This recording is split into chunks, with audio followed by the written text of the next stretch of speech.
ఎందుకు విశ్వాసులు వెనక్కి జారిపోతారంటే సిద్ధపడలేదు. యేసు ప్రభుని వెంబడించడానికి అవసరమైనటువంటి వాక్యాలు చదవలేదు, ఆ వాక్య ప్రకారం జీవించటం లేదు. అందుకే వెనక వెళ్ళిపోయేటువంటి ప్రమాదం. యేసు ప్రభుని చాలా మంది వెంబడించారు. యోహాను సువార్త 6వ అధ్యాయంలో చాలా మంది వెంబడించారు. అయితే ప్రభు ఒక్క మాట చెప్పాడు, మీరు నా శరీరమును తిని నా రక్తము తాగితే తప్ప మీరు నా వారు కాదని చెప్పి ప్రభు చెప్పాడు. అంటే ఆయనతో ఐక్యం పరచడానికి ఆ కార్యం చేయాలని 6:66 చెప్పబడింది. అప్పటి నుండి అనేకులు వెనుదీసి మరి ఎన్నడును ఆయనను వెంబడింపలేదు.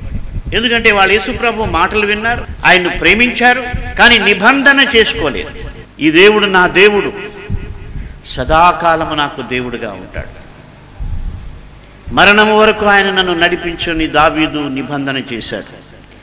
కాబట్టి మనం నిబంధన చేసుకోవాలి. అప్పుడు ఆ నిబంధన మనల్ని తొలగిపోనివ్వదు ప్రభువులో నుండి.